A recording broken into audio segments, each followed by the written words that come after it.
Productions. I'm a man who believed that I died 20 years ago, and I live like a man who is dead already. I have no fear whatsoever of anybody or anything.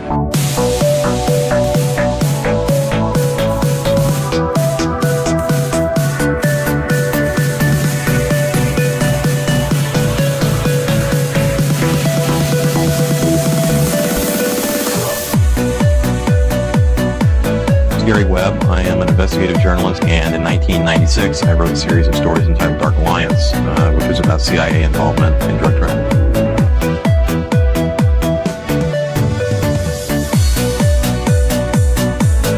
I knew a man who once said death smiles at us all. All a man can do is smile back. We've both been skull and bone, the secret society. It's so secret we can't talk about it. What does that mean for America? The conspiracy theorists are going to go on. I'm sure they are. I don't know. I haven't seen the rest. Number 322. I have duty to report this afternoon that my friend and colleague, Tim Russert, collapsed and died early this afternoon. I may die in this cell tonight or in the arena tomorrow. I am a slave. What possible difference can I make? And no official of my administration, whether his rank is high or low, civilian or military, should interpret my words here tonight as an excuse to censor the news, to stifle dissent, to cover up our mistakes, or to withhold from the press and the public the facts they deserve to know.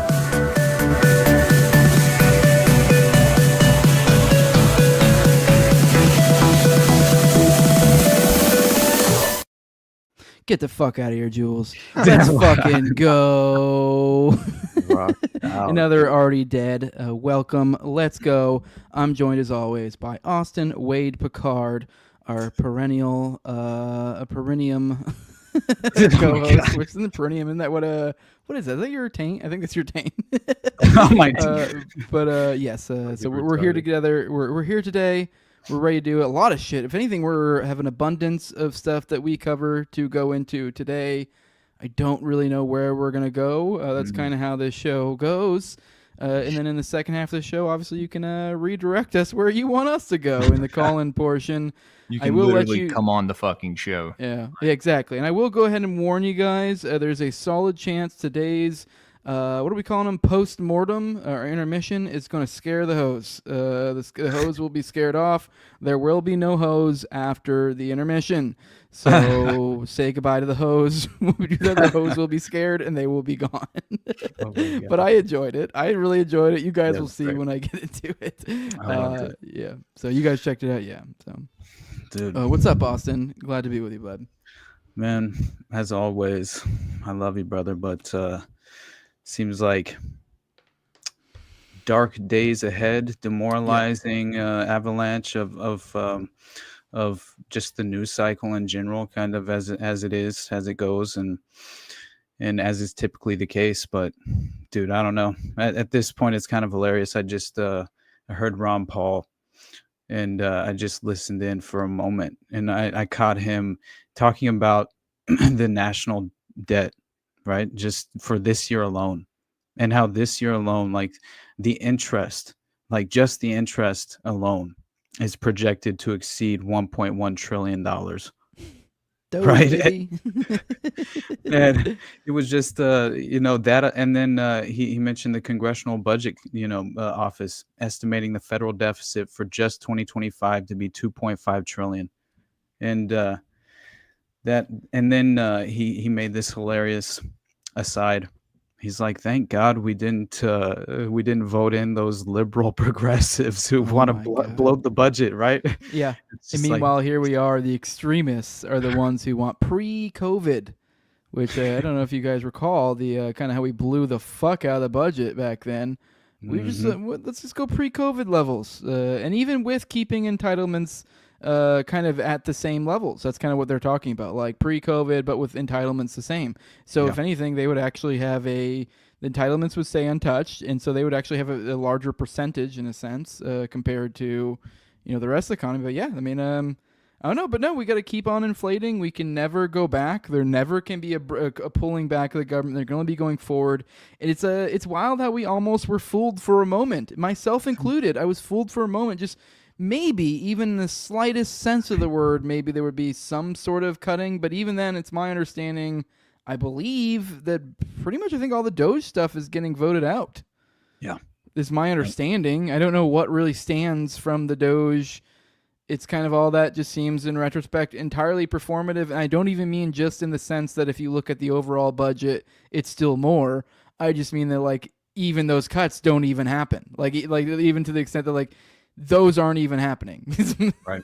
So it's like, it's not even like, because we were always saying like, okay, cool, maybe we're getting these cuts, but it's like, all right, but look at everything else, look at this budget. You're like, but you're not even getting those cuts. So no, you're just getting fucked. You're just getting fucked every which way. Dicks everywhere, and no vaginas to be seen. Oh man. I don't know. That was a metaphor I went to. I don't know why. People in the chat are reinforcing this myth, this rumor that I'm Jewish, bro. Come on now, Jules. No, I'm just fucking with you. No, but it is crazy though that meanwhile you have this extraordinary bloated budget. Clearly, we're increasing the spending, the military spending, at an unprecedented rate and level, and meanwhile we're bombing Somalia. We have boots on the ground in Taiwan. I mean, we're escalating in every single geopolitical proxy war that and they not just only admitted to proxy having war. 500 troops in at least 500 troops in Taiwan, which is people may not realize how significant it is, but that's a big red line we just crossed there. Mm-hmm. So I mean, no one's surprised, but still, no, not at all. And at the very same time, I think what is taking place in really and by the way, I have to say the reaction to the diplomats, the being assassinated in DC, like it's basically achieving what I was kind of in my worst nightmare and fear, of course, like being the case. But but yeah, it honestly it seems to be kind of reinforcing this spotlight on anti-Semitism being utilized as a tool in my mind to, of course, justify these First Amendment violations, right? These obvious infringements upon the First Amendment. And I think that when you have the first initial reaction becoming where you have like the U.S. envoy saying that he had first of all, Trump had a conversation with Netanyahu right away, right after this all took place, obviously. And he instantly, according to apparently, he what he decided to do was he decided to basically recommit to uprooting violent anti-Semitism is what the term was apparently that was utilized in the course of the conversation. And the U.S. envoy himself then kind of confirmed this fact, right? And so even saying like we're not going to be intimidated by violence of those screaming on behalf of Palestine. And so I don't know. It's just, to me, you see that play out with Netanyahu, of course, and then guys like, Randy Fine, obviously. Oh my God, yeah. And but Netanyahu saying that what Free Palestine now means Heil Hitler. Yeah. Just like what? So we may as well just embrace it, nigga. Heil Hitler. Exactly. Yeah, just full on go for it. Why not? I mean, if anything, it was funny. I actually had a little bit of a rant this week about it. It's kind of like I never was really one to say Free Palestine, but now they've kind of made it feel in vogue for me. You know what I mean? Like, I don't know about you, but to me, it's kind of, I feel like I almost wanted it. Like, I signed off one of my tweets the other day with Free Palestine, and then I put below it NHH. So it's like Free Palestine, nigga, Heil Hitler. So it's like, man. But it's like, if anything, you're like, you make me want to lean into it more. And it's like, it's funny because I'm kind of like typically more associated with the right, people would probably say, and that's probably fair, at least, somewhat. And so it's like, you have me, typically someone who would, while I don't have a problem with lefties saying Free Palestine, it was something I don't use because it kind of comes off as it's funny enough, similar to genocide. And it's kind of the same thing they've done with genocide. They've taken it to where, like, it was a word I didn't really like using because it kind of has, like, mushy, lefty undertones to it almost, because it usually, let's be real, it gets used a lot. Like, oh, no, it's a trans genocide or whatever. But you've kind of made it to where it's in vogue with both these things where you're kind of like, for me, someone who would never really even want to say Free Palestine, here I am kind of like, you know what? I kind of think I could make this a rallying cry. You're kind of almost in a weird, fucked up way uniting us here. This was a word that I was kind of like given the ick by, but now if anything, I'm more to rush to the aid of my lefty friends and go, no, fuck, there's nothing wrong with this fucking statement. I mean, obviously it depends on what you mean by it. Like if you mean, by that I mean murder all the Jews, like, okay, well, all right, that's a little ridiculous. Right. But there are plenty of ways to interpret as something like Free Palestine without meaning any sort of genocidal intent towards Jews. No doubt. It's and people in the context of the culture war, again, it's like we always need to remind ourselves that our priorities should consistently be to smash these taboos once and for all, and of course move past them. As far as understanding intent is all that truly matters, and this is another reason why people are caught in the delusion, because they're caught in the deluge. They can't quite understand the reality as far as how the deception kind of, really manifests, right? And I think that I don't know, when it boils down to it, like and by the way, right, Kanye quitting anti-Semitism, and then what was you that? quit on us, doggy? Yeah, come on, bro. Right when we need you most. It's like was that before or after the Diddy choir, or I mean the Ye choir went to the Diddy star in Hollywood and was like, did you see this? Was it the same exact choir, or there's no way it was the same choir? It just probably was a different group of black guys, right? I think it was it must have been. I don't think it was the same choir from the video. Yeah, but that'd be insane if he's like, I'm about to pay like 50 black dudes a couple K each to come like hang out with me over at Diddy. Right. What the fuck, dude? But okay. It is pretty wild though. It is wild. And I think the most simplest explanation there is just that Diddy probably just has a tape or two on him. So I don't know. It's so bizarre. It feels so out of left field, the Diddy thing, because he's doing all this other shit, and then he's like, but yeah, like, free my nigga Diddy. And you're like, dude, what the fuck's he got on you? I saw some random video pop up on my feed on YouTube the other day of Diddy's 50th birthday party. And it was a trip, because it was Kanye, like it was everybody, you know what I mean? But it was very much like obvious, right, that how much things have changed since that moment. It's just kind of hilarious. And to see the production value of that video for his 50th birthday, it's like extraordinary. And but what caught my attention with these killings in DC with the diplomats, besides the timing of it all, it seemed perfect timing in every single way. And it all came just as, in my mind, the theatrics of the political theater playing out in terms of a lot of these heads of state pivoting in their language, and as far as in how they are now demonizing and becoming dissenting voices in terms of the Gaza war. It's strange. It's very strange timing, because it seems like they've effectively achieved every last thing that they could possibly have intended to. But the point being is that you have this massive outcry, right, as far as following the Jewish diplomat's death in D.C. and for this, basically the repeal of Section 230. Did you see that? Which I thought was, dude, this is crazy, because obviously this basically what they were saying is they wanted social media censorship laws, and there was a ADL video. Anti-Semitism becomes the justification, basically, once again. And it's interesting because this was, who was it? It was David Goldenberg who's demanding this. It's so funny. But check this out. It's very interesting. It's all perfectly timed. This is why it's just so ridiculous to me, because you have, like, obviously the diplomats are targeted, and then instantly you have this call following the deaths, and Trump recommits to uprooting violent anti-Semitism, and then you have no coincident coincidence whatsoever in my mind, as far as like the targeting of the European diplomatic delegation, right? Oh yeah, that was yeah. wild. Yeah, I covered it in the morning show. They literally opened fire on. There was a couple shots. I mean, I watched the video, so it looked a little less dramatic than it was described in the video, but still, it's like you're shooting at fucking foreign diplomats. Yeah. And then we had to kind of tie into that story, you know, that same kind of delegation.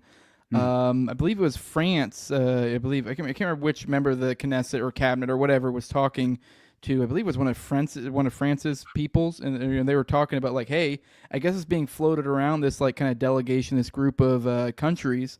They're kind of considering the idea of recognizing Palestine as a state. And, right. just on their own. Obviously, that's just kind of, you know, that doesn't mean it becomes magically a state, and you know that. But, and in return, the story became that they threatened to annex the West Bank. They're like, all right, fuck it, we'll take more Palestinian territory if you make it a state then. Yeah, you're like, dude, like, what the what? fuck? Dude, we're Like- about to flip. I'm telling you, we were talking before, and I think you were kind of getting this a little bit. What I think the biggest thing that kind of caught me, and Jimmy Dore said it, and then I kind of went and started paying attention to Piers Morgan more. I watched a Jimmy Dore clip the other day, and he was saying, he was kind of like, hey, Piers Morgan has flipped. And Piers Morgan, I feel like, has kind of been the good weather vane for this. And Piers Morgan has flipped, and he's flipped hard. I watched a couple segments in the past couple days of his. Today, he had Normal Finkelstein and Benny Morris on. And dude, like, Benny Morris looked really bad by the end of that shit. And also, like, fucking, I can't think of his name. I just said Piers was surprisingly very much... I think he might have even straight up called it genocide. He was very strong in his language, and it's become, I don't know, I just feel like we're going to start, and you see these delegation things too, and Normal Finkelstein kind of in that little bit there where he's arguing Benny Morris, he goes into kind of what's going on with these other Western nations, like this group of countries that I'm talking about. And the way he's framing it is kind of like, hey, they're trying to scurry out of this as quick as they can, because they see where this is going. I mean, I don't know if we mentioned so far the concentration camps. I definitely have on the morning show. But they've straight up admitted multiple times that they're literally making concentration camps to guide these people to. And I think some of these Western nations see the writing on the wall, and they know where this is going. What happens when were those the old Walmarts that they made into FEMA camps? That's a concentration camp right now. That's what I'm saying. Yeah, so they did that shit like 10 years ago, right?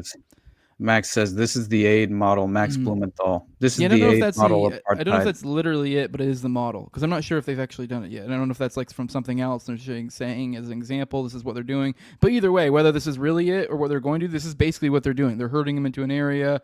They're via food. And what happens now when you have this incredibly concentrated area where they're camping out at a concentration camp? What happens now? I mean, Finkelstein brought up, I believe, there was a similar thing around the Nakba, I believe, around that time. There was some sort of group or something. I think one of them, there was a couple riots where, people herd into a small area. All it takes is, now you have this concentration camp, a couple, people hit a guard, a couple shots ring out, and now what happens? A few thousand dead. Like, how does this play out? You know what I mean? Like, I think that's kind of what we're seeing. We're seeing the media people start to flip.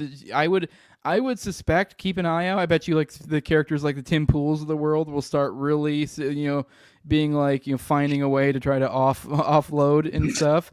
So we'll see. I mean, and we're seeing that, I think, with the Western nations, as I mentioned, some of them. So, and I really, really think, I'm starting to think that I really think this is a big one. And I think, but does that mean I think Gaza's saved? No. I think I don't know. We're in a weird timing thing. But I think in the next 10, 15 years, I'm really been kind of thinking about it. I think Israel might be done.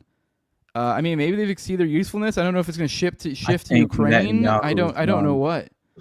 I think I'm not saying they're going to see the light and become good guys. They're just going to do the shell game and some other thing be the fucking, you know what I mean? Like, it's just kind of, I think it's almost like the jig is up, like we got to shuffle things around. Like, that's how I see it. We got some folks backstage. I know it's not that time yet, but I figured if you wanted to mention it. Okay, how stoned are you, Jules? All right. No, I think that Itamar Not at all. Ben-Gvir, right, is clearly going to replace Netanyahu. Mhm. He's in my mind, he's even more of a radical and a radical settler, and even potentially, and he's viewed as like a deity Yeah, in the I minds don't of the disagree with suburbs. you. I just think they're about to become a pariah state. I mean, like maybe not in the next like 5 years, but next 10 years. I think they're hollowed out, and I think that's just. I mean, I just really feel like with the way he's going now, I think there's a good chance they may end up. And by that, when I'm saying this, I think there's kind of a dark undertone here because I think there may be a big event or events that end up occurring at some point, and then it just becomes one of those things that you're kind of left with holding the narrative bag, and there's no escaping this one. You know what I mean? Something really fucked. It looks something really Right. big. So, and I kind of see that we could possibly see that. I hope I'm wrong. So, although I guess Yeah, that kind of leads to Israel maintaining their stranglehold, but it's kind of Right. like them overplaying their hand will make them the pariah state, but they will likely get what they want. But in the process, they will lose their allies, I think. But They've is already that going to be lost. okay with them? They've kind of already got what they want. I don't know. I don't know what happens at that point. We've also kind of hollowed ourselves out from over decades of fighting their fucking wars. So it's kind of like for a parasite, they did a pretty goddamn good job and got the most out of the host, if that's what they're left with at the end, So Yeah, for sure. Yeah. But I'm definitely more concerned. There's just as far as like Netanyahu himself just said last week that Trump's he literally said himself, Trump's ethnic cleansing plan is Yeah. the condition to end the Gaza war.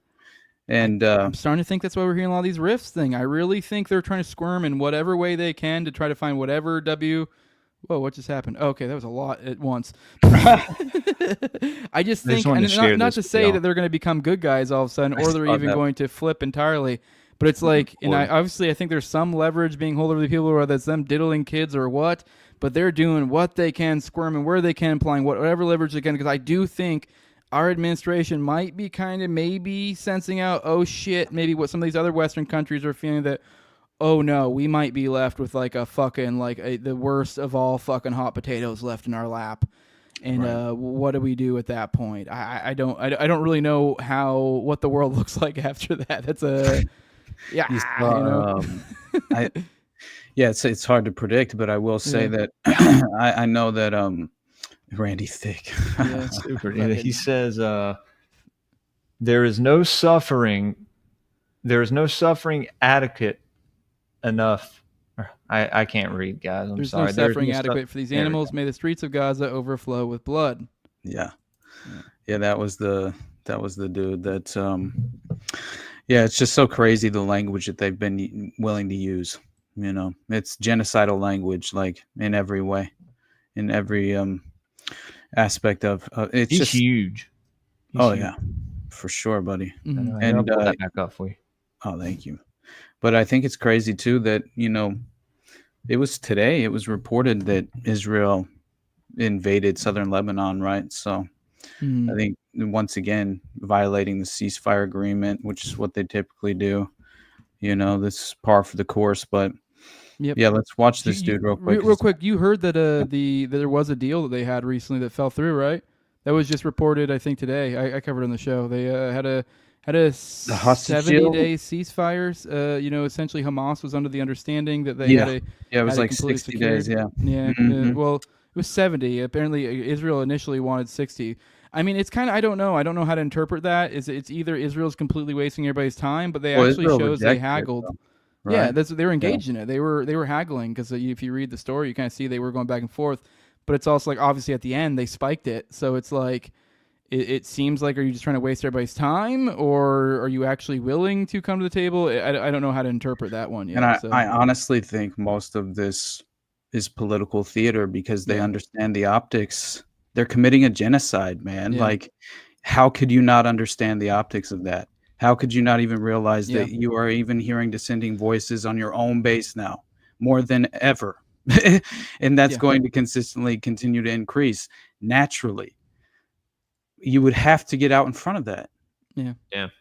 So, I mean, it's like, I don't know. I'm not going to, again, every single time kind of like imagine that they're acting in good faith when every single time they've proven they're acting in no, bad yeah. faith. You know what I mean? It's Judge Yeah, them by no, their it's like fruits, dude. Judge them by like their fruits. like when I was saying earlier about like maybe they'll do this or maybe they'll do that. Never is it really because I'm like, oh, because they're the good guy. It's like the idea of to kind of go back to Ben or Finkelstein and Benny Morris were arguing today and about kind of like the idea of genocide and the tired old, oh well, if they were going to genocide they would have done this, that, this, that, this, and point to this example of them not doing this and that example, and then Finkelstein's like, no, what you're seeing is politics.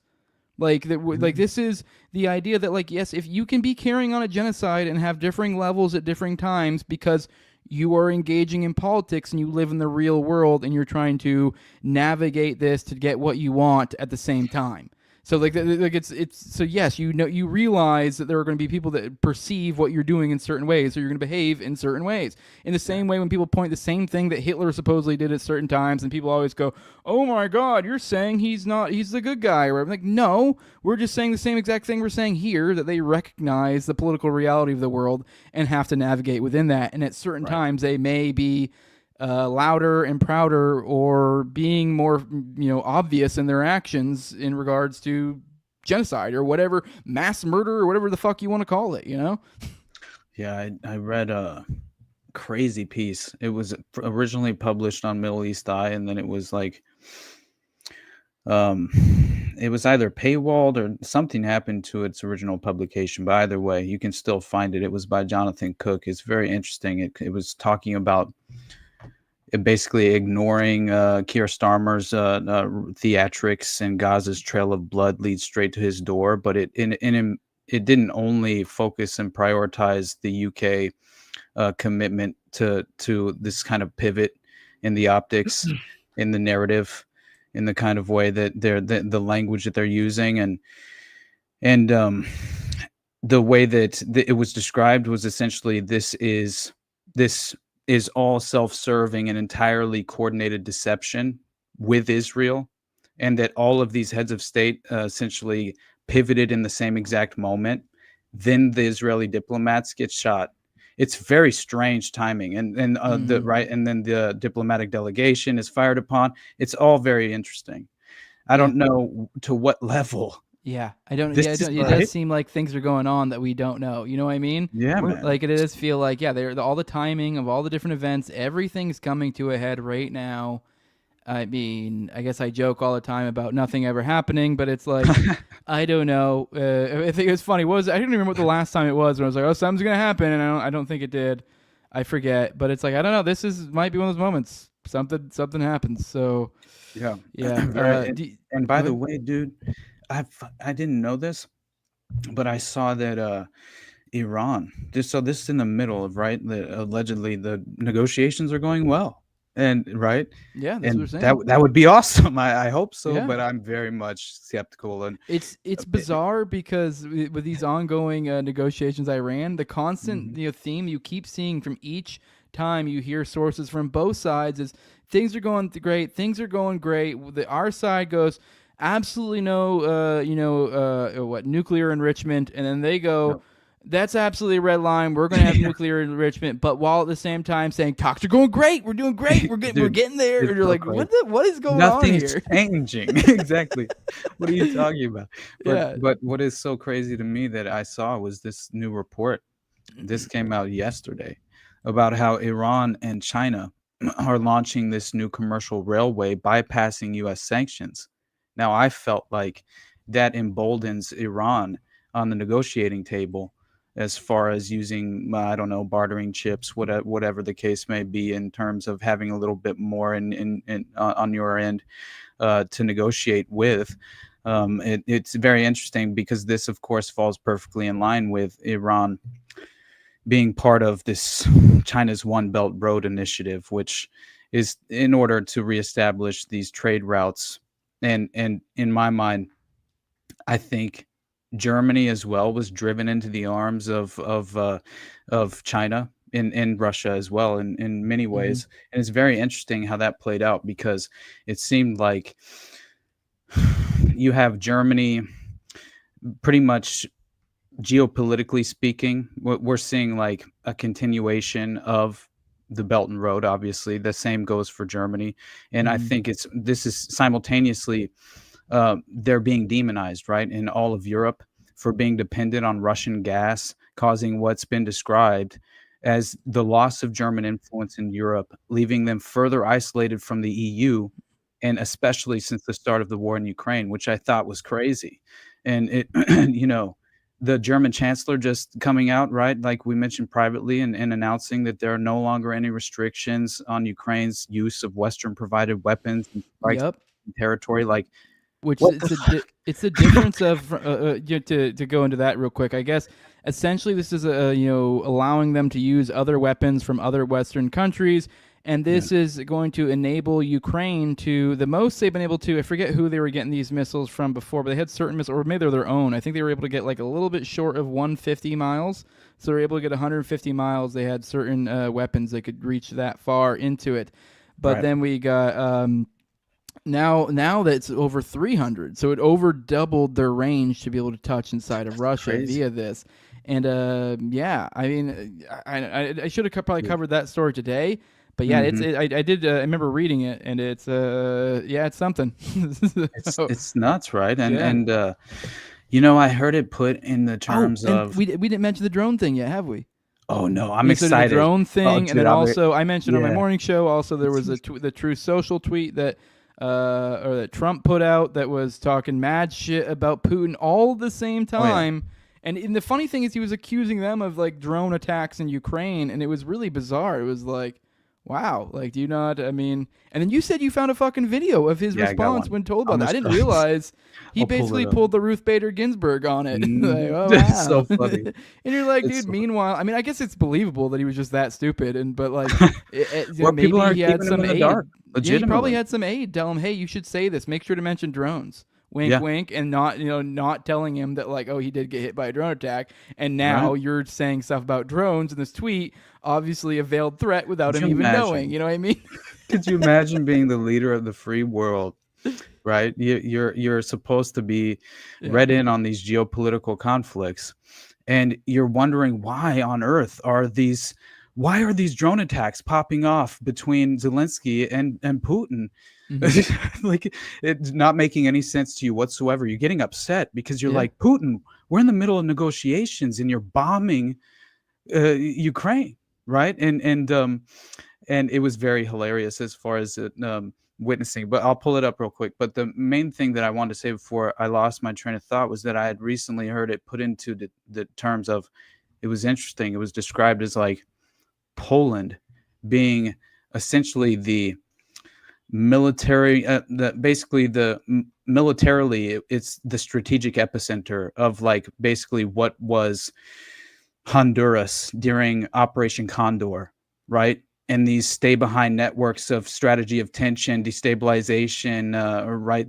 Basically, that they were saying that Poland is basically the base of operations where all these mercenary groups and these interesting kill squads are all being formed and then sent into Ukraine and into areas of Russian territory to essentially wreak havoc, which is this is the playbook that they've utilized for how very long. I mean, it's so now Germany is going to invade Poland so they can get their energy back. That's what's going to happen, right? We're going to replay this history all over. Yeah, honestly, like, what is happening? Like, it's so crazy to me that China now now here's another thing that is a new factor playing out that I need to learn more about, which is the newly announced chancellor, which is I think it was May 6th that he took control.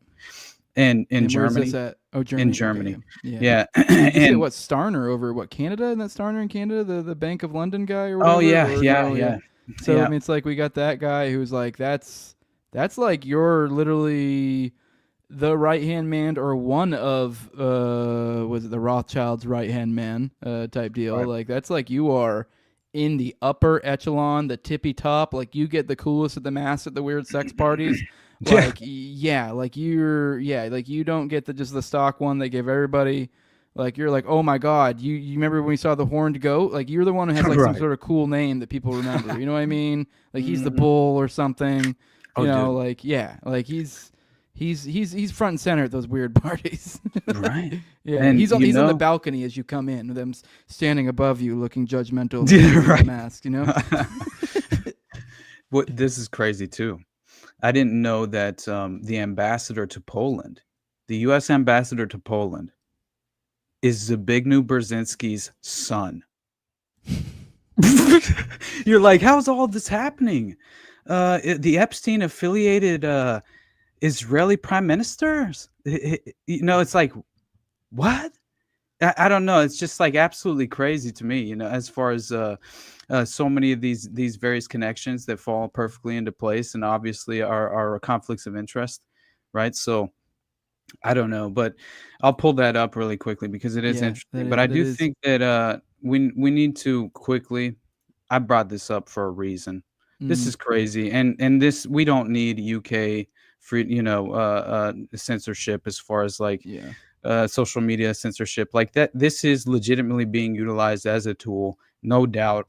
Mhm. It's and I think as far as like What did I say was the next thing was going to happen? I've been saying it for a minute. Right. If anything, I've been like, I've started to get a little bit like, oh shit, I think I might not be wrong, and like, I'm not happy about it, but like, I got it. So here Right. you go. That's what I've been saying. They're gonna crack it on the J stuff. Follow me on Rumble, guys. So, Hey, although there's a Rumble comment fucked that it. I figured y'all probably want to see. Look into the HJ the- resolution the- where they the where we're Noahide voting on laws. hand jobs. What are we doing? Oh, and I should correct Oh. myself. Heard of the Zbigniew Noahide laws, Brzezinski's dude? son. So it's Zbigniew Brzezinski obviously wasn't the prime minister, just obviously very close to the prime minister, and clearly he was affiliated with Epstein. So it's very important to understand. You know. Mhm. Anyway, Yeah. that's the only point to the ambassadorship to Poland I wanted to make. But what comment did you have to bring up, bro? Who, me? Jules, Oh, Jules. did you say you Just want to talking bring about the a comment? Noahide laws. I don't even remember anything about that. Have you read? Have you heard anything about that yet? I didn't hear anything about Noahide laws. I mean, I I've seen the chat talking wouldn't about be it a couple surprised times. if they tried to enact them. You know, Yeah, Oh that's man, like and then like the Noahide laws are essentially what they're basically, you know, every accusation's whatever. Then they're basically they're fucking. These No, the seven Noahide laws are the laws rules for that goys the or some goyim shit have or to whatever. follow, or Yeah, you that's get what it is. decapitated. Or you get to Dude. Yeah, you see this? that's the punishment for not following the Noahide laws, decapitation. And they're like, oh, that's in ancient times. You're like, no, you want to do that to us now. Yeah. You're already taking our foreskins, decapitating those. So And then they make whips out of them and beat us with it. Dude, look at the very beginning of this just because it's crazy. So, Yeah, you the have- poll, dude. Yeah, right? Yeah, dude. This you is have a wild new one. poll. This Like, was found out. How at do Penn you break State. this poll down without not sounding like a crazy? Like, even I've been covering this show and be like, "Hey guys, don't forget when we say that 87% say we want to take their children and beat their heads That's against what I'm rocks. That means saying. 18% don't say they want to do that. So don't forget about that. Don't forget about those guys. You have to. they're the good ones. Don't That's forget so they funny. exist." Because I'm like, oh my god, holy shit! Look at these polls. Here, I'm trying to here we like go. tamper down the The anti-Semitism Noahide laws that's were coming. given to Noah for all of humanity, including the Jews. Okay, thank you, Xerox. That's what I've heard, yeah. But even then, I think but even then, it's kind of that's a Jew trick, from my understanding. It's like I believe that's They're like trying to yeah, just but we enact- have our yeah. different ones or something. I don't fucking know. Give them to Whatever. us. I don't care. Whatever. I'm not surprised. But check So- this out, right? Yeah. It was found that 82% of Israelis support the ethnic cleansing of Gaza, coinciding with obviously the ongoing effort. And so then you have this a new poll as well, right? As far as this interesting question that was asked, whether the Israeli army should act in accordance with the biblical story of the Israelites and their eradication of all of Jericho's inhabitants during the conquest of the city. Yep. 47% of Israelis responded yes, that's fascinating. And then you have Yeah, 65. real quick to back up the Amalek thing, the thing I was talking about, where I was like sort of goofing about beating their children's head against a rock. Dude. That is from a verse That- in reference to Amalek. Yeah. Like that is Yeah, that is it's literally you will absolute. dash the child of your Yeah. enemy against a rock. Like that's literally And you will like it, Yeah. basically. Yeah. Yeah. And I Yeah, can't remember if it's this disturbing one as too. hell. This might be the one too where after they were supposed to kill any unclean women or any women who had been who weren't virgins. And then the fucked up part of that's like, how do you check? You're like, well, okay, cool. Now you're taking all of this entire group of people, essentially checking them for hymens, and then murdering them if they don't have a hymen. You're like, which that's not really for one, a scientific way of telling if someone's a virgin or not, but also not a very good method just to determine if you want to murder someone. Right. Pretty traumatizing. Oh my God. Pretty fucked up to do if you don't say. So Right. that's what they want to do to the Palestinians. About what is it? 90? No. It said 65% of the respondents also believe that there is a contemporary incarnation of Amalek, which means the Palestinians. Yeah. 93% of the 65% that the commandment. So 93% of that 65% claim that the commandment to wipe out the memory of Amalek is also relevant to that modern day Amalek. So that is the Palestinian. So, yeah, that's just that's the mindset that we're dealing with here. And did you see that parade they had? That they just recently got a little rowdy. They had a parade that I guess annually. I guess they do this parade in. I had it pulled up. Soccer hooligans. No, I had it pulled up and prepared, brother. Oh no, it's the Jews. Never mind. I thought you were talking about it's this one though. It's this one. May your village burn. They chanted. Yeah, it's just. But I just thought it was which. I didn't really get. It wasn't too. Play the video. I mean, obviously that's saucy. Yeah, I'll play the but beginning. It's not very long. The beginning that gets to the point that we need. It's only like a couple minutes. Particularly, real quick, the thing I find interesting about it is that just what this thing is in general. It's one thing. Okay, it's whatever. They have a parade, and they say mean stuff. Okay, I mean, it's kind of like I kind of roll my eyes when I see it a little bit because I mean I've seen that in our country, but when you find out what the parade even is in the first place, you're like, what the fuck? This is an annual parade they have to celebrate them taking over that area. Yeah. So it's literally them. Who was there? Exactly. It's there. Itamar Ben-Gvir was there. Yeah. Like what? Could you imagine? Like that is a head of state basically going down at the forefront on the front lines of this raid, of the Al-Aqsa, essentially. I genuinely think there's a solid chance they're going to get ready to go full genocide. And obviously, I know like they already kind of are, but like in a like, there's no ifs, ands, or buts. They're going full on dark Israel, fucking pariah state, but yet get everything they want. Yeah, because then you have Netanyahu gets booted out. They get their genocide. They have this new guy Ben-Gvir come in. They get to fully embrace the dark side, and they become a pariah state. And then they kind of lose all their allies, but they get everything they want. They have greater Israel. What the fuck are we gonna do about it now? Right. Like it's kind of it's almost like in many. It's not at all a direct comparison, but Syria is now open for business, right? So it's like it's crazy how they can use these kind of like just again can kind of shift the narrative. I mean, you just put the head of Al-Qaeda in a regime change operation in charge of a nation that you've been attempting to overthrow for how long, and now they're open for business to the West, and they'll clearly be utilized in this effort to consistently ratchet up the tensions whenever necessary for these various geopolitical conflicts and proxy wars that are playing out at every turn. So, but yeah, check out the beginning of this because it is crazy. Rapper NBA YoungBoy. Sorry. I don't know. They had to do me like that. Yeah. All right. Always every fucking the NBA YoungBoy too. Come on now. Yeah. Son of a bitch. Right, yeah, it's and by the way, dude, did you see that? I just thought it was hilarious that, of course, you had. Oh, never mind. Hold on. A village in the southeast. Israeli settlers have attacked a village in the southeast of Bethlehem. They set fire to Palestinian homes and assaulted residents. It's the second attack on the village in 3 days. Settler violence in the occupied West Bank has increased since the war in Gaza began. Well, this comes as thousands of right-wing Israelis are marching through occupied East Jerusalem, celebrating Israel's occupation of the city in 1967 following the Six-Day War. They are making their way through Palestinian neighborhoods chanting death to Arabs, as well as anti-Islamic slogans. Police forces were dispatched in advance as the settlers regularly assault and harass Palestinians in the Muslim quarter. They have also stormed the headquarters of the agency UNRWA in the neighborhood of Sheikh Jarrah a little earlier today. Also earlier this Monday, more than 1,500 far-right Israelis forced their way into the Al-Aqsa Mosque compound. The National Security Minister Itamar Ben-Gvir and other Israeli far-right ministers were in that group.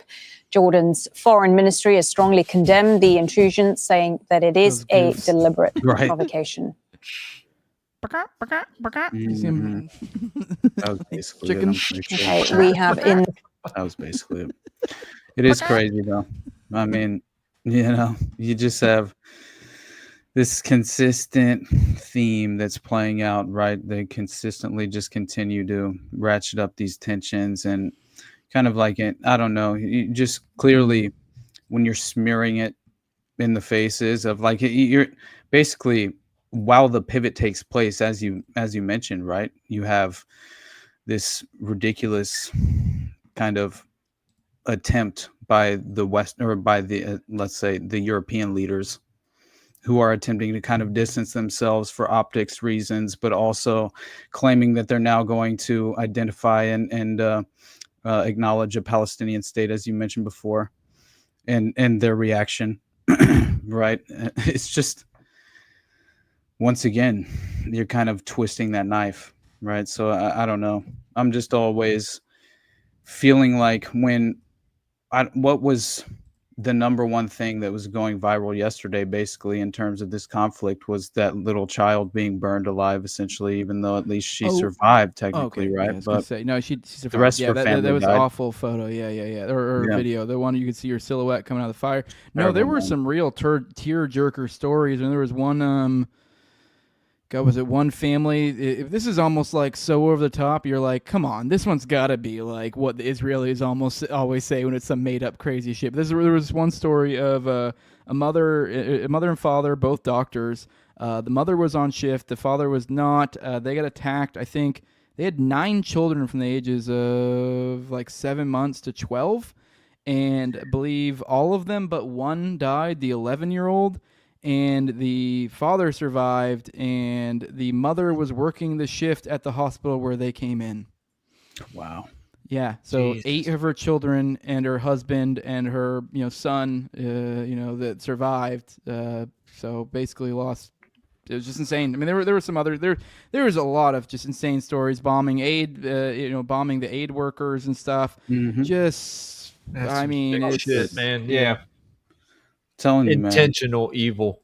Yeah.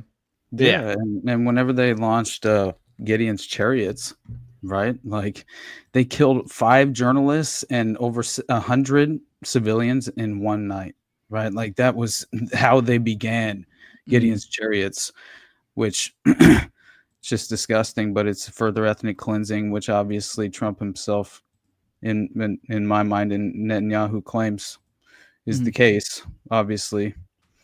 Ethnic cleansing was the plan, right? A condition to end the Gaza war. So, yeah. Well, I don't know. You can, Oh, sorry, go I didn't ahead. mean to cut you off. I thought you were about to pause. But it's about that time, I think. Take a little bit of a break. Got a little hot and heavy. I see a few of you guys back there in the behind the scenes. Now, Jules is about to drop the link. He's going to put that on his Twitter. He's going to drop it on. Yeah, on his Twitter at Grey Pill with an E, because I guess he's a Brit or something. And Anglo. and that he's going to. Then it'll also be on basically damn near all the chats that you're on. He'll be dropping them in all of them. So keep an eye out. Look for that link if you want to hop in. Obviously, if you're a patron or me or Austin, you get priority. So the ones that are in there already. Headless, come on. Yeah, so I see a Jacob from Rise of Liberty back there. I'm assuming you probably want to come on. Assuming we'll probably start with him. Now, Jules, if you want to talk to them in the back while we, in their intermission, figure out who wants to come on, all that.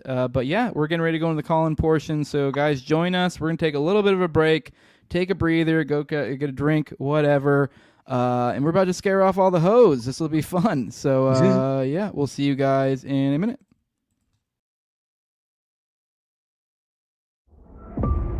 Top Lobster Productions. Yeah, and it looks like this is, damn, this he very much was like basically a puppet president during all this.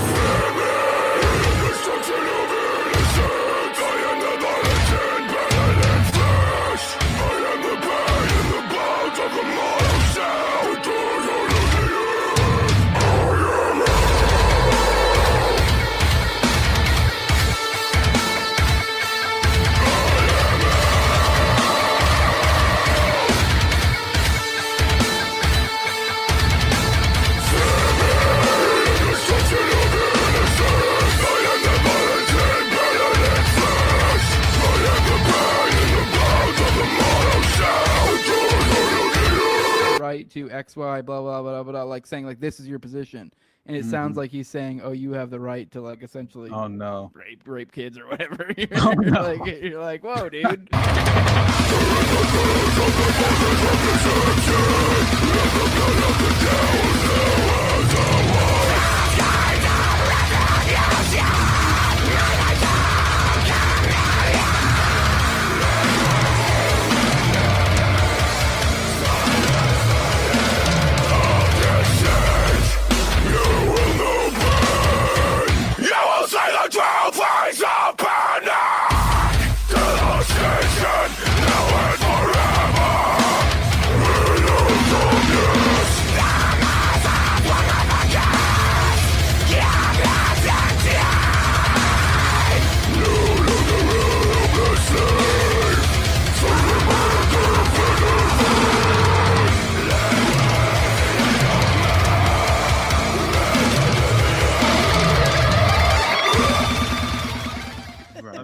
It's AI, right? Yeah. That's kind of like trying to tell you if it's the. Hey, Grok, is this that nigga? It's going to be hard to tell. What's the problem, I tell you. You will see the true face of panic, devastation.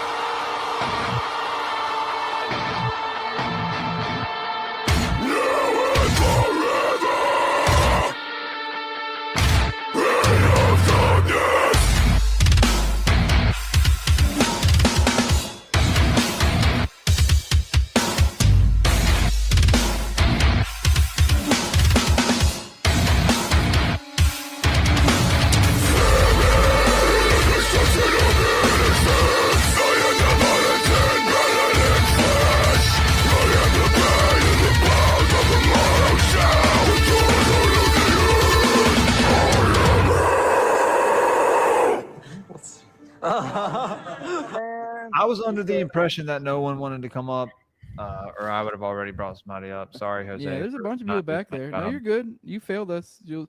I just want to let the audience know. All right, what's up, guys? We're back. Where the fuck is Oh, there's Jules. I mixed him up with others. Banger, right. Tim. Yeah, it's a good one. I dig it. All right. Oh wait, what am I doing? I forgot. No, we let you back for this. I'm a part of it. Oh, what is going on? I'm fucking with. There we go. All right, playing with a different. All right, cool. I got you back. All right, Jules. Don't forget. I know you're gonna scream, but don't get too excited. Don't forget your role to manage these people in the back. Say who wants to come on. I see a few people back there. I see someone back there. A new one. I don't know if that. I don't think it's a patron though. So he's from the Occult. No, he can come on. I'm just saying the other ones get first dibs. So he's from the Occult Rejects podcast. But to be fair, none of the other fucks said shit. So. You know, I know they get priority, but they gotta speak up, and no one said shit in the private chat. So let's go ahead and bring him up first. Yeah, fuck it.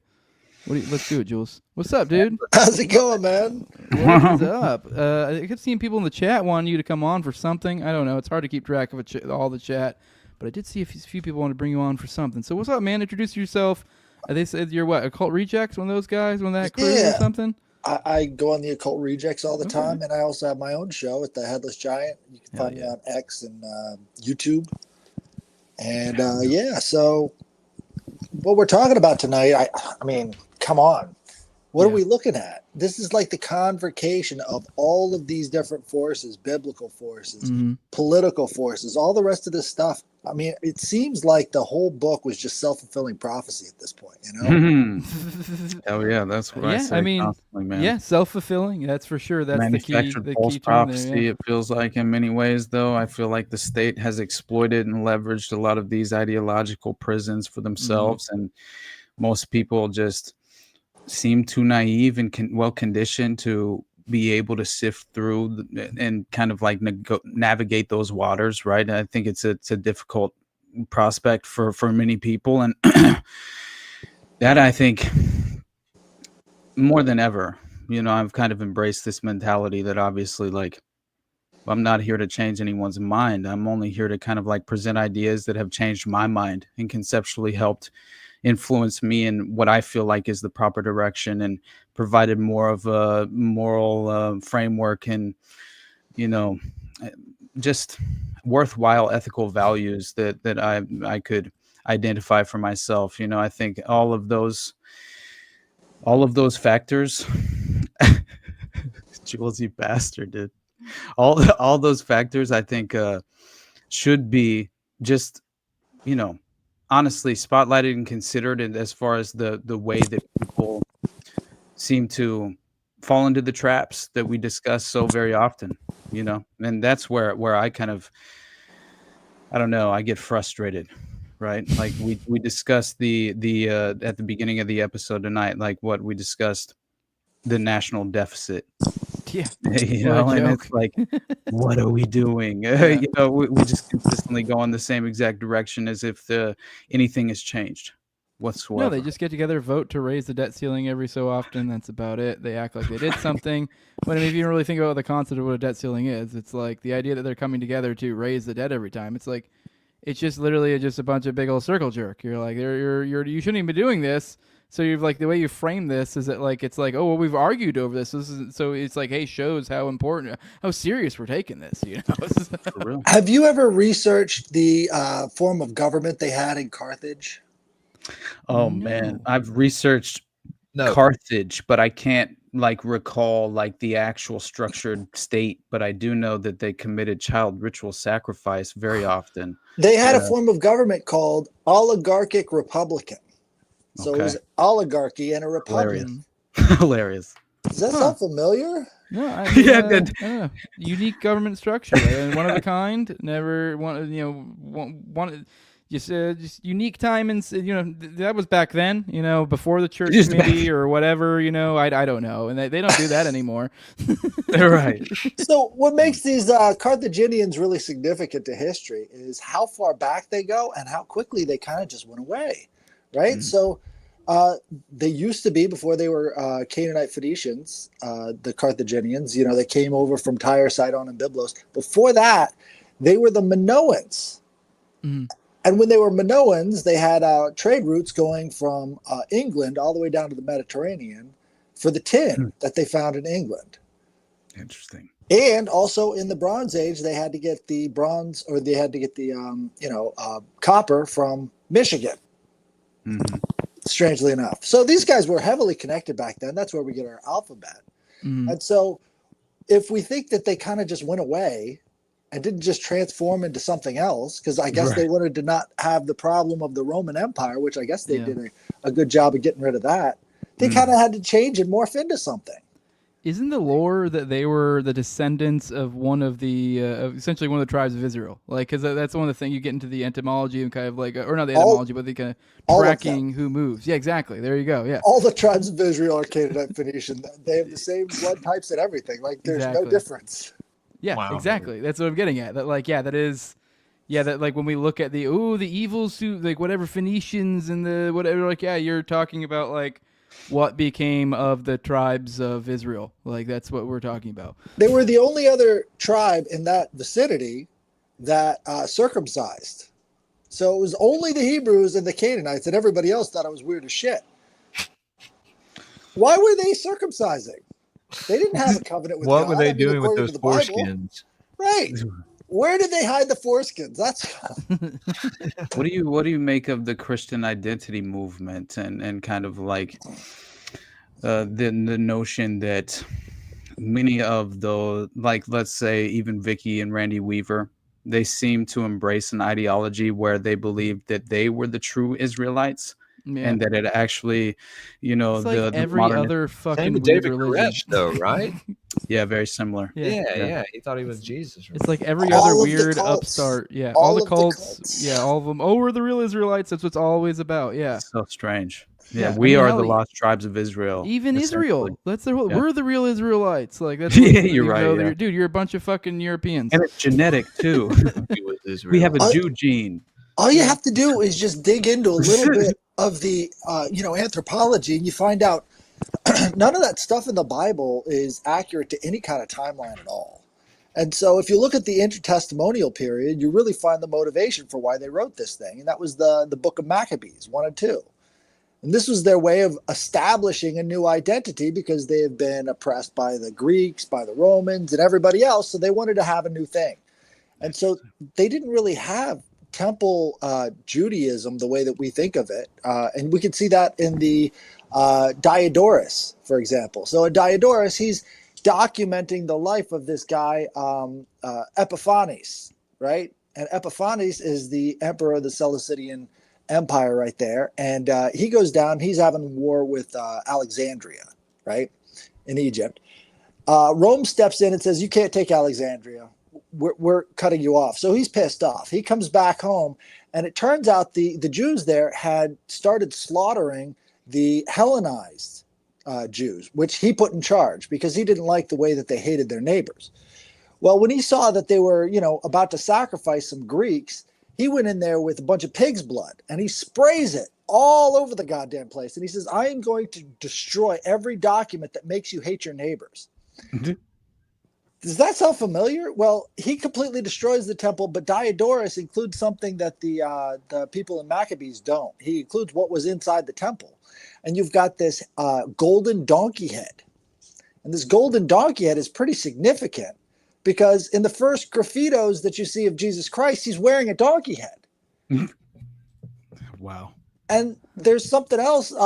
Moses was on a big donkey inside the temple too, but this donkey was Christ rides on into on a donkey. We town got that on a donkey, stupid right? ass story in the Old Testament about a talking donkey. I don't know if that's related at all, but like, maybe there's got to be Yes, it some is. sort of significance of a fucking talking donkey.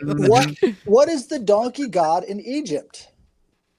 I don't know. The donkey It's god.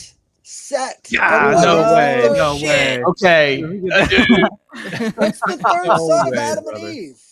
That's hilarious. We've been talking about the Temple of Set for like Third the past son. month. So What's the third son of Adam and Eve? What's his Seth. name? Do you guys Seth, which is That's Greek for hilarious. Set, for Set, Right, right. and they're the line of Seth. Mm-hmm. They're Oh admitting my it. God. This is why you say Amen at the end of your prayers, because it's Amon. It comes from Egypt. All that stuff comes from Egypt, and Right.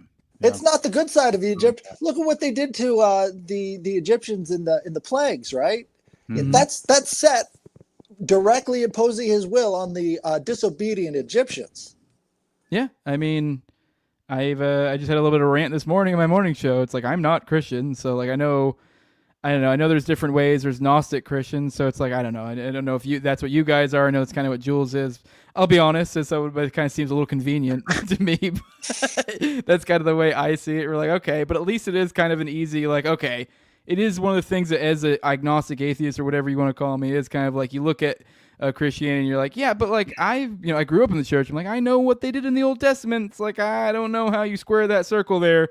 And they're like, oh, evil God. And I'm like, okay, all right, whatever. That seems pretty fucking convenient, but okay, whatever. I'll take that. That does solve that problem. I guess then it just comes to the say what? There's many different gods throughout the Old Testament, I think. Yep. Yeah, I mean, what is Elohim? Satan's as well, Isn't Elohim actually like the combining of two separate gods or something? They combined into one name or something like that.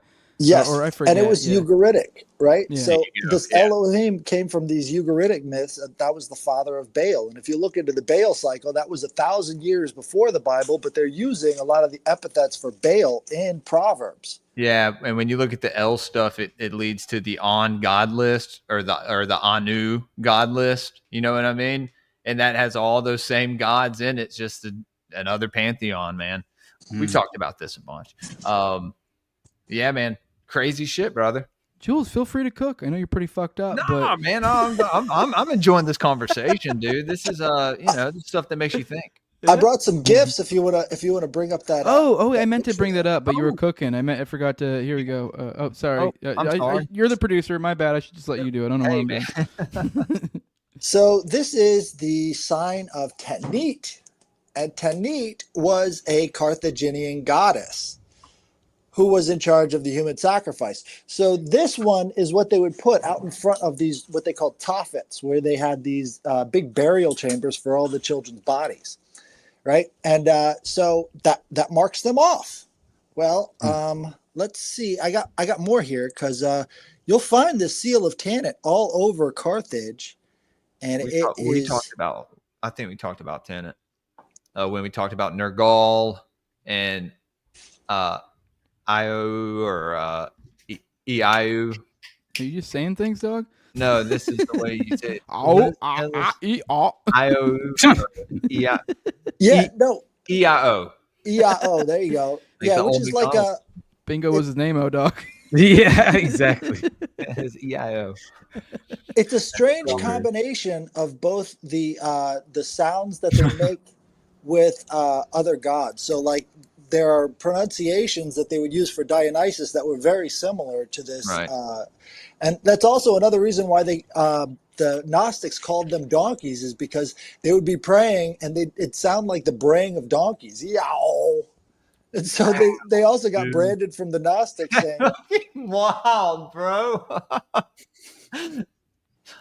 I took a deep dive on that donkey. Man, I've looked into so much animal symbolism and never came across donkeys. I guess they keep it out of there for a reason. I don't know. It's weird to attach donkey to Set though, because it's like I don't know. Well, he was also kind of described as an anteater as well, and a crocodile, with like leopard feet. Set's been multiple things. Yeah. Huh. That's weird. I never heard donkey though. Well, that's kind of like how Thoth is both described as an ibis bird and he's described as a baboon. Yeah. If you could pull up this next one here. Yeah, I got you. Oh, dude, the fucking Vanderbilt, dude. You recognize that goddess above them? That's Astarte, right? No, that's Tanit. Look at the body shape. Tanit. Look at the circle for the head. It's Tanit, and that is a person being burned alive inside that container right below her there. So you know that it's definitely related to that ancient one that was all about the burning of Vanderbilts. That's Anderson Cooper right and there. his sacrificed brother. His brother was killed himself at 15. That's fucking Anderson Cooper? That's him right there on the right, Jose. Yeah, I knew he came from big money. His mom was a Vanderbilt. Oh yeah, God. for sure. Yeah, man. Look, why the fuck would you have that in your house, much less like your kid's room?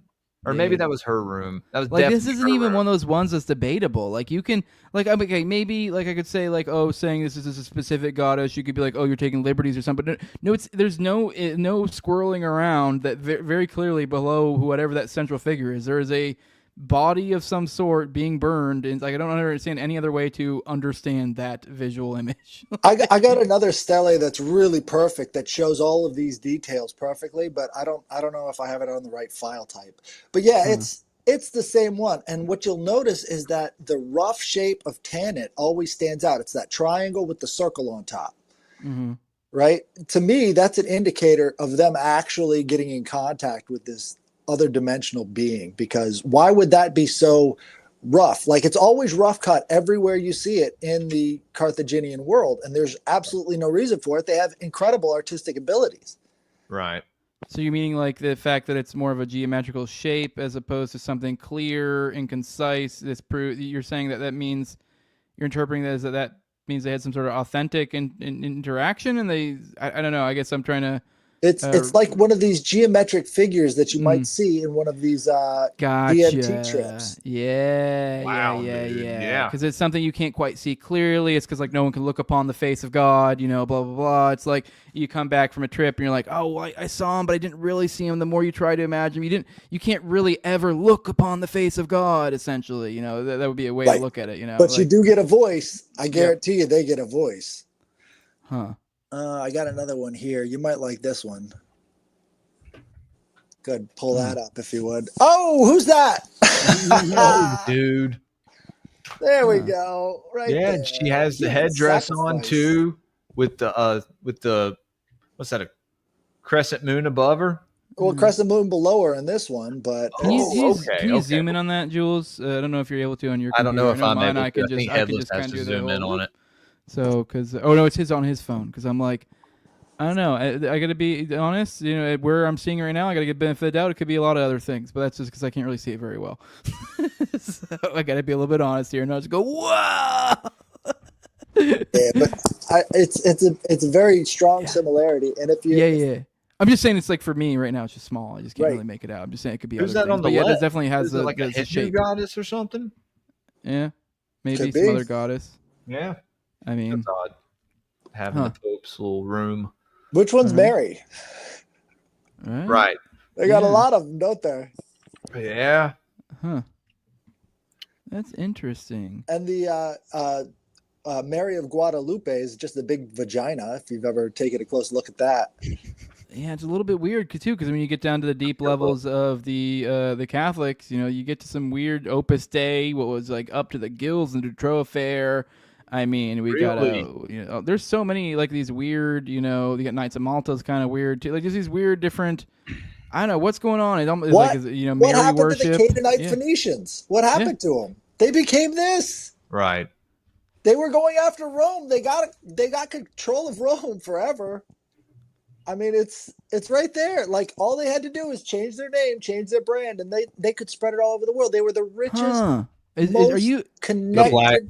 The black nobility bloodlines, basically. To get ahead of you, are you kind of driving at behind all of this? There's some sort of goddess worship and it kind of influences multiple religions. I don't know. The elites, these people from these bloodlines, they all have this ancient kind of magical tradition.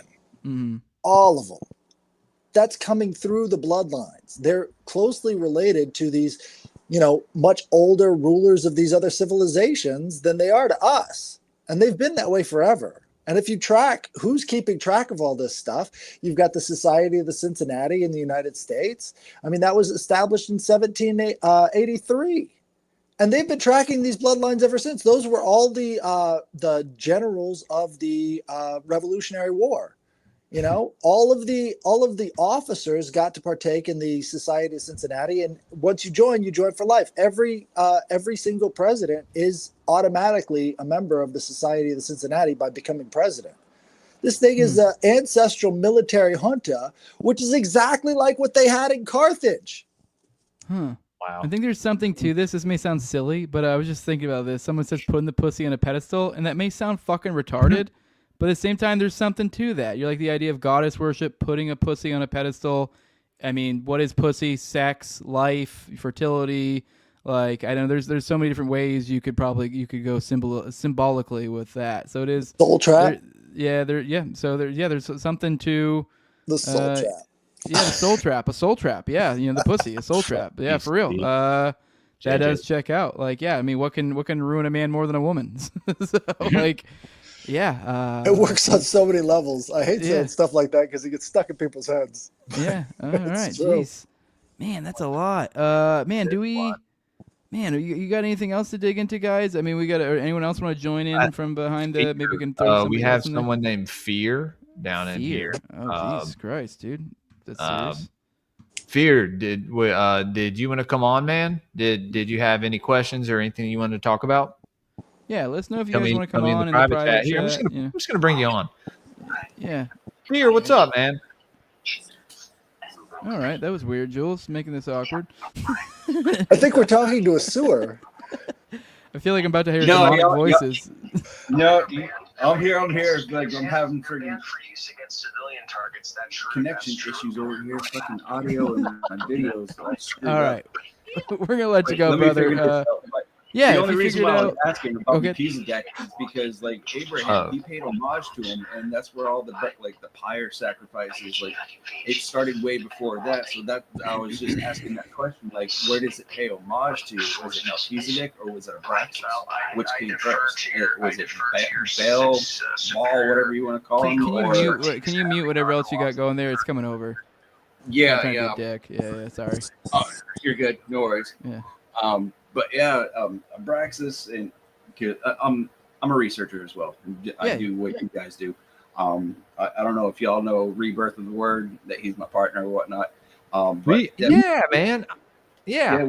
We do a lot of stuff like this, and this is just up my alley. And so it goes back to the question: was it Melchizedek or was it Abraxas? Like, where does all the sacrifice come into play?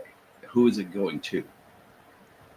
Well, I think, Abraxas came from the Gnostics, but Melchizedek, that was like the first mystery school, in my opinion. Like when it comes to the ancient Kabbalah and stuff like that. Kabbalah, what's up, Fear? What's going on?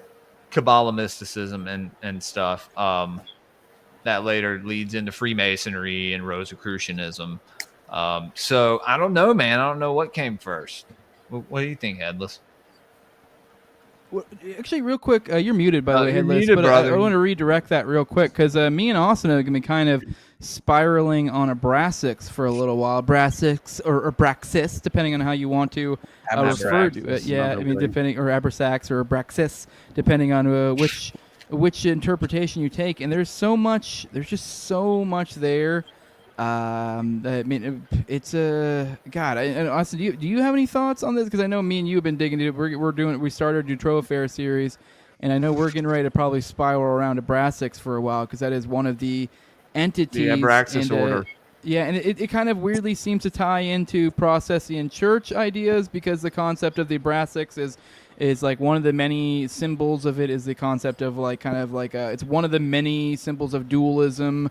So this is where you get like the process with Jesus and Satan. So that's actually like Abraxas many times is interpreted by some people as some sort of like mixture of God and Satan or good and evil or something like that. And he's composite supposed to be, creature. That's why. He's supposed to represent. It's very Jungian. It's very Jungian in the sense of like incorporating your shadow self, that kind of concept. Which there's probably positive things to be derived from that idea.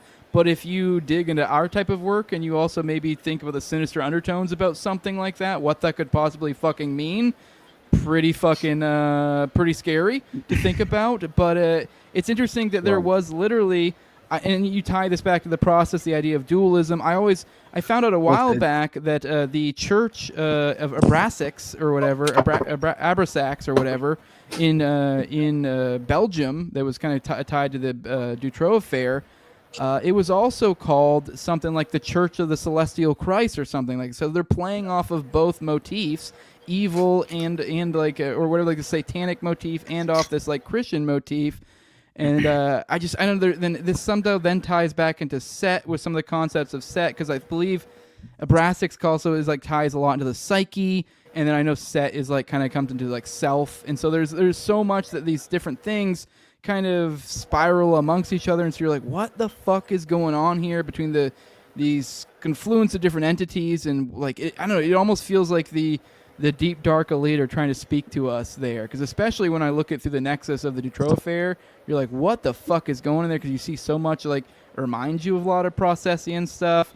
Obviously, how do you miss the Set, the Temple of Set monarch type connections, and then they have this cult of Abraxas. So you're like, what is going on here? Yeah, and I mean, when they raided that cult headquarters in Belgium, right, where the by the way, Fear, I'm gonna mute you, and just if you come back on, just make sure, just realize you're muted, just because it's comes over loud. You got like a background noise or something. So sorry, but go on. I'm just it's interesting because whenever they did raid that location of the headquarters of the Abraxas sect and the high priestess and in the order, who's sitting there communicating with Bernard Weinstein right? Who's obviously procuring children for the network, for the larger network that's being. Honestly, it seems like Michelle Nihul was a larger part of the network as far as ordering many of the abductions, but still.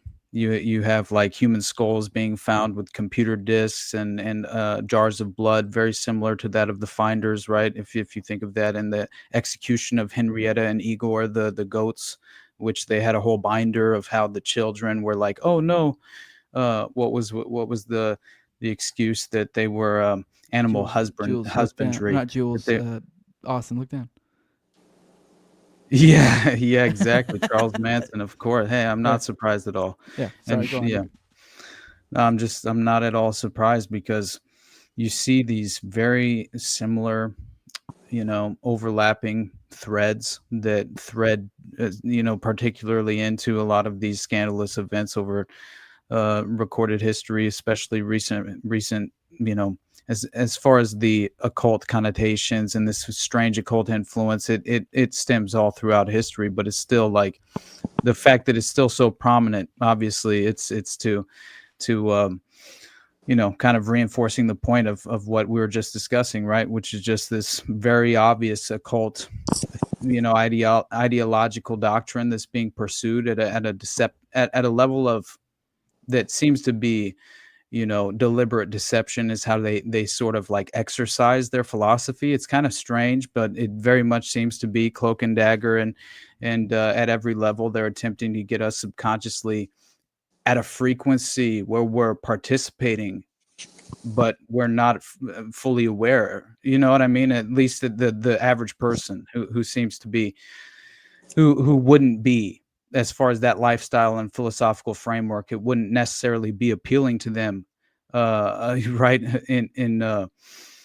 But still, it's strange to me because there's not a duality within the philosophy of the process. It's more of like three subgroups that were legitimately pursued, as far as the Jehovah's, the Luciferians, and the Satanists, which is very interesting to me because the Jehovah's were obviously the Puritans of the sect, and you have the Satanists, who are, well, the Luciferians seem to be more about like sexual orgy and the free use of narcotics, and then you have like the Satanists, who are very obviously pursuing the ritualistic practice of worshiping Satan, and the worst, let's say they're practicing black magic, right, which it's clearly malevolent in every form.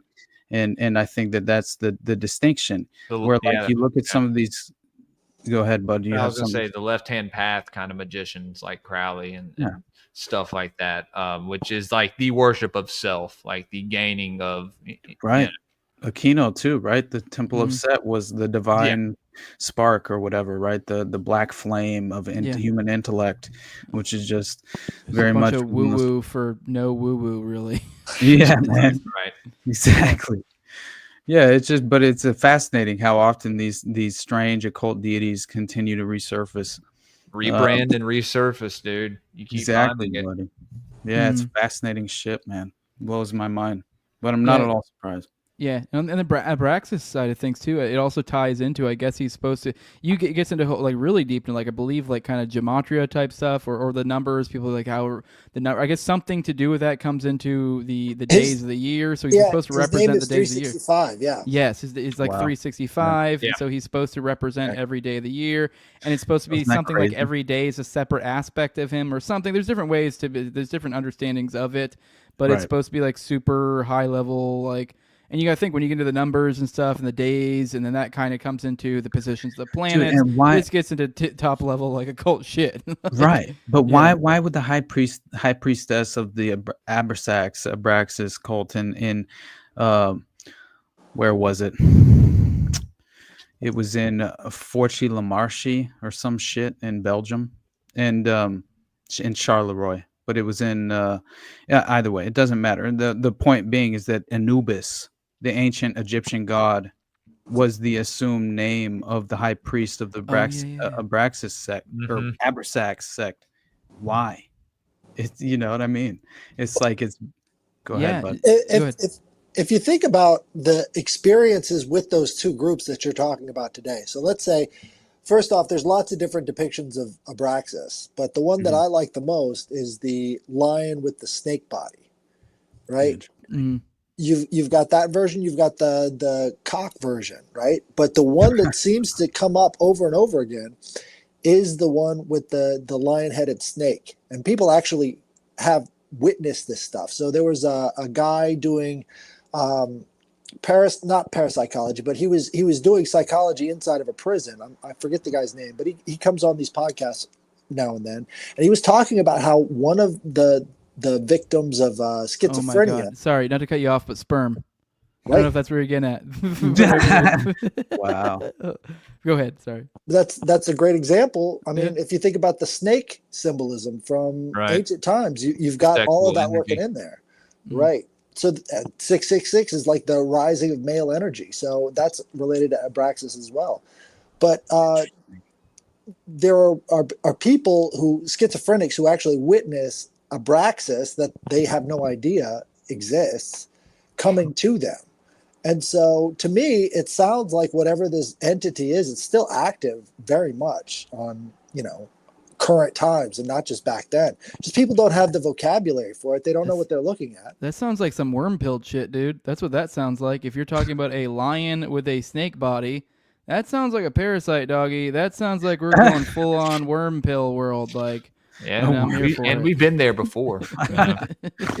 Think about what disease used to be. It used to be demons that were afflicting you. And so all of this parasite and virus stuff, it has these characteristics of like, transmuting or changing and becoming other things and infecting people. It's very demonic if you think about it. Yeah. It's all chimeric. It's all chimeric. I mean, compared to back to like the Hindu, like all the temples you see like combinations of animals. It's chimeric. Yeah. Especially today. I think it was Dick Cheney that said that the next great threat will be race-specific bioweapons, like he was advertising. Oh, the shit RFK got mad about or got in trouble for? You talking with the whole COVID vaccines?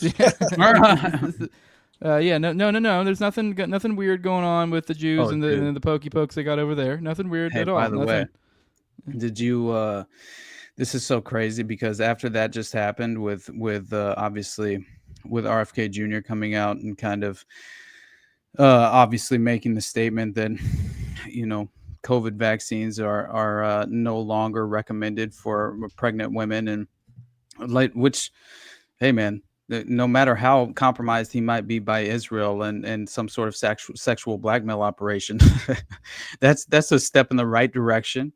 Although I do still feel like big pharma is kind of reaping all the benefits of the just, of course, like, consider how many people are obviously very much, you cannot be in the political system without being compromised to a certain level by big pharma, right?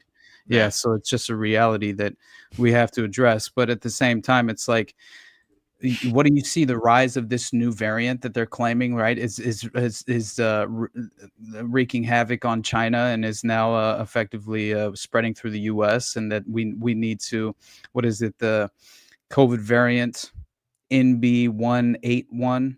I think that's what CBS News says. So we have new symptoms, new booster vaccine and restrictions. You have people who are legitimately calling for obvious restrictions, which is just ridiculous to me. But still, when by the way, dude, check out what RFK Jr.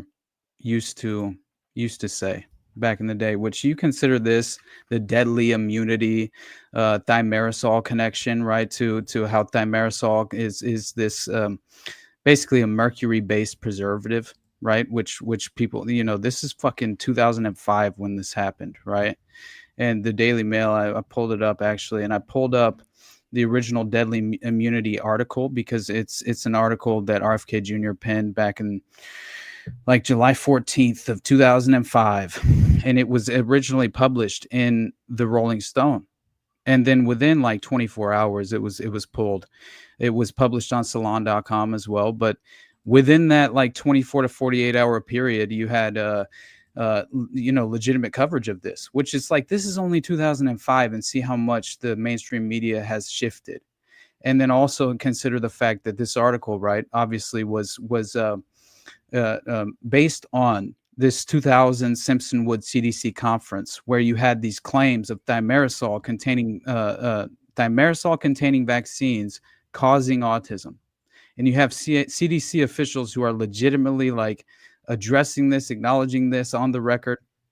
Of course, it was meant to be off the record, but it's very interesting. And again, it's something that I think like people don't quite realize the fact that a lot of this has been, effectively acknowledged over time. And it's legitimately been like we've had CDC officials blow the whistle. They 100% believe that obviously we have thimerosal, mercury-based preservatives that were in the vaccines, and this is back as far back as like 1930s. You know what I'm saying? And you consider the rise in the vaccine's childhood schedule in 1989, and the rise in autism that's directly linked to that. CDC wasn't even effectively acknowledged, as far as like the CDC and government organizations, they didn't effectively acknowledge autism until post 1930s, whenever this began to evolve after these mercury-based preservatives were placed into these vaccine schedules. It's so crazy. But anyway, just real quickly, check this out, because it's my son, born in 1991. Has a slight form of autism called Asperger's. But it seems, and again, when I was practicing law, and also when I was in Congress, parents would constantly come to me, and they'd bring me videotapes of their children, and they were all around the age of my son or younger. The generation, so something happened in 1989. Exactly. The generation, what happened was the vaccine schedule was increased. We went up from receiving about 10 vaccines in our generation to these kids received 24 vaccines, and they all had this thimerosal in them, this mercury, and nobody bothered to do an analysis of what the cumulative impact of all that mercury was doing to kids. As it turns out, we are injecting our children with 400 times the amount of mercury that FDA or EPA considers safe. A child on his first day that he's born is injected with a hepatitis B shot. Under EPA guidelines, he would have to be 275 pounds to safely absorb that shot. And yet we're just constantly pumping our kids with these vaccines. Right, and what happened was that in 1988, 1 in every 2,500 American children had autism. Today, 1 in every 166 children have autism, and plus 1 in 6 children have other kinds of learning disorders, other kinds of neurological disorders, speech delay, language disorders, ADD, hyperactivity, that all seem to be connected, that are all connected, the science shows are all connected to autism. You know, Bobby, what we've always found, you and I could debate 1,000 different issues, whether it's Terry Schiavo or the environment. I think would agree on the environment. But in this case, you've got the federal government coming in saying, well, there's no good science. And of course, in politics, science always gets diluted. Why hasn't the federal government stepped up and worked more? Because listen, Bobby, I can't prove it tonight. You can't prove it. But intuitively, you look at the spike, you look at what happened with the thimerosal, there is no doubt in my mind, maybe it's 2 years from now, maybe it's 5 years from now, maybe it's 10 years from now, we're going to find out that the thimerosal causes, in my opinion, autism. You know what? Damn, dog. I will say that's crazy, right? I gotta say real quick, that makes me hate Joe Scarborough even more. Yeah. Doesn't it?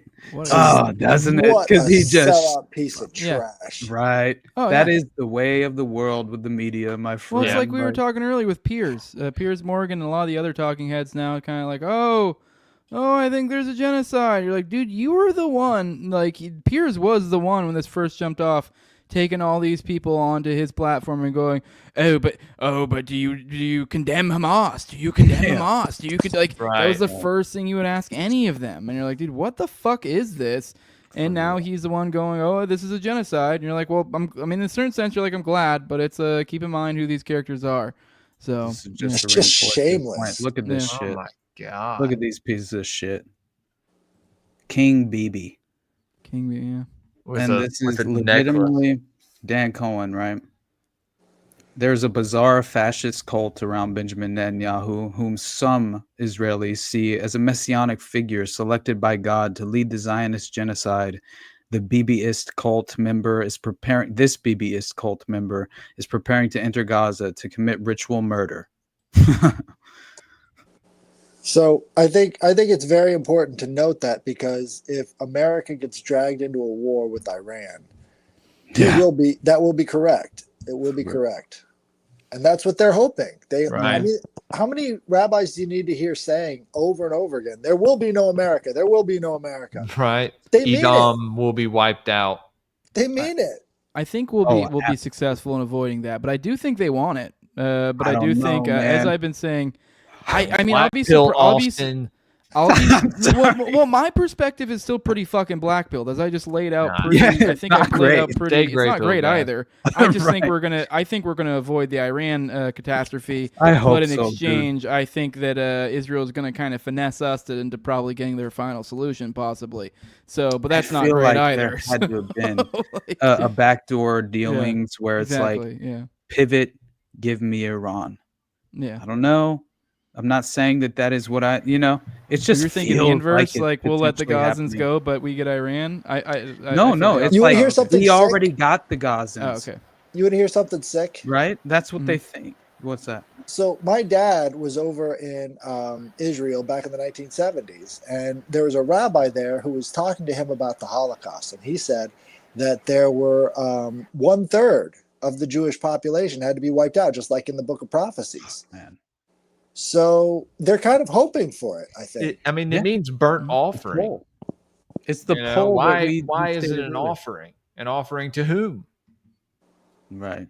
All right, guys. You guys ready to get out of here? I think we had a great time. Is there anything major you guys want to hit on? 500 people watching. Like, let's fucking go, man. I mean, some of those are made up numbers. No, but, it's real. It's up there. It's real. Some of those are Twitter numbers. I gotta say that it's so very obvious that Israel would do whatever it takes to justify a conflict with Iran. And, I kind of feel like after we witnessed what happened in October 7th, come on. Like, what are they not willing to do? And this is the protocols of the learned elders of Zion. This is the potential reality of a theory that might be far more plausible, that seems to state that there is an elite sect of Jews that are far more willing than you would ever be willing, be able to comprehend. They are far more willing to sacrifice as many Jews as necessary in order to essentially create a pretext. And that's basically come to fruition. You know what I mean? And we're at this very moment, we're kind of witnessing this play out. And so in my mind, I do believe that the vast majority of this shift in the message, shift in the narrative is by design. It's coordinated deception. It's very much just an attempt to placate the revolutionary class, as is always the case in my mind. And so when they are forced to reckon with the fact that they have committed an all-out genocide and in real time, and that there's an actual natural reaction to this, fuck them. Fuck the narrative, fuck the smoke and mirrors. We gotta once and for all decide for ourselves. The deception is too thick. The fog of war is layered around us. We gotta see through it. Absolutely. And fuck Israel, man. Yeah. That's all I'm saying. And fuck the war with Iran. Fear, you trying to say something? I see you keep trying to cut in.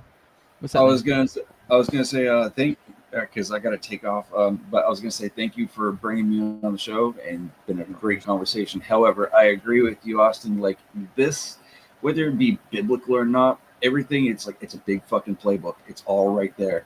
It's right in front of everyone's face. I don't know why people can't see it, and I'm sure I share the same sentiment to anybody else, but it's been in front of our faces our whole lives. It's a big fucking playbook. Just read the damn book. Everyone says the Bible's important.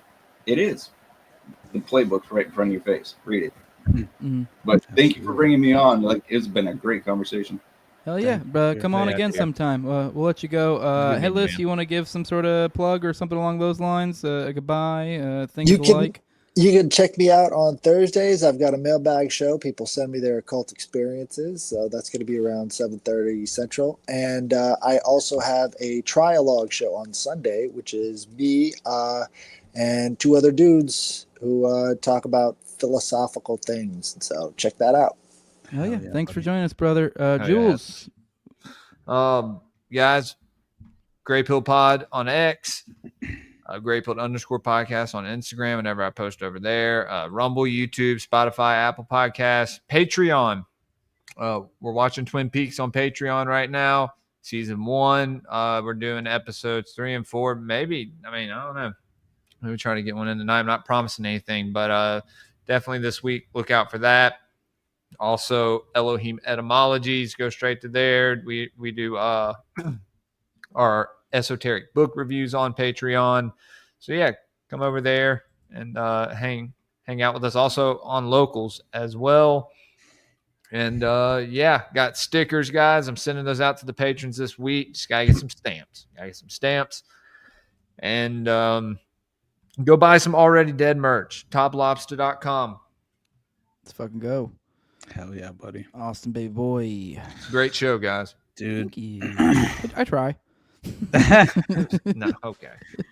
All I know is that I can't believe I forgot to legitimately cover this. The aquatic cum robots. No, not the aquatic cum robots, but the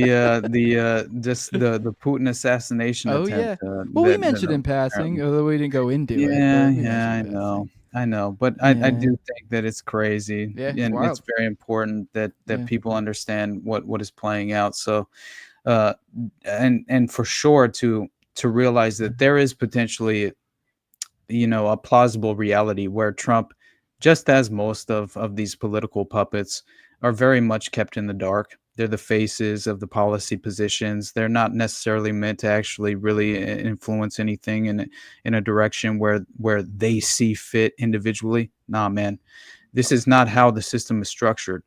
They are effectively insulated from any real accountability, and that includes the structure of government itself, which is basically the idea, of this overall individualistic kingpin that has the deciding factor in terms of policy itself. So that is very self-evident in the context of this interesting story. So definitely look into that. If otherwise, I'll bring it to the table later, but it is interesting. And beyond that, you guys know the Underclass podcast.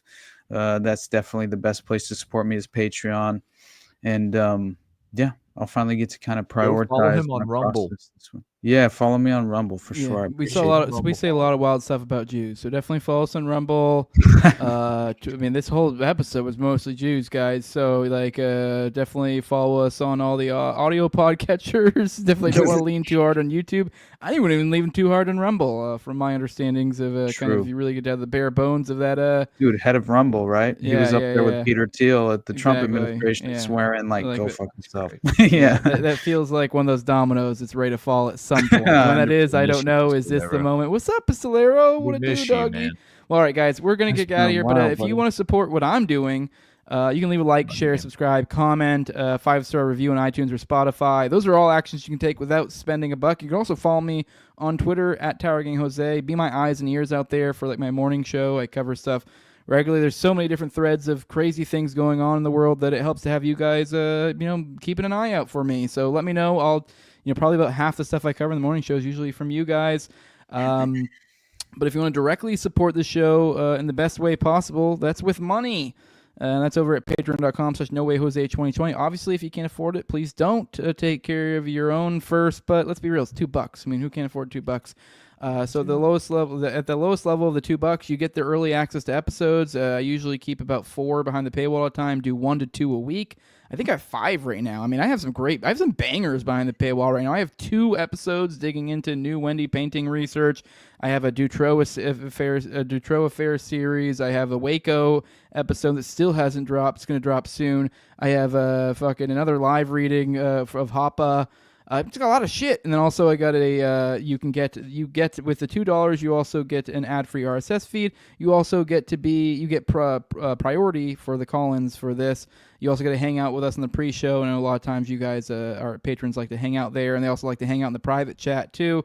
So you get all that at the $2 level.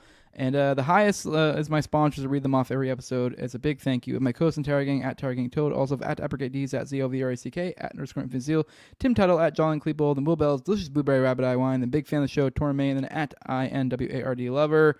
Yeah, if you guys are going to want to get a product, you can go over to doeshaveco.com, use Jose at checkout for 10% off. And yeah, guys, we'll see you a week from now. Obviously, you can pop in. I don't know if I'm doing a morning show tomorrow, but if I am, it'll be later. So keep an eye out. Make sure you hit the bell for notifications on my shit, and that way you'll see. I usually go live most mornings at 10 a.m., most weekday mornings. So keep an eye out. Tomorrow's iffy, so we'll see. But with that, guys, appreciate everyone who showed up. We're out of here. Later, guys. Bye-bye.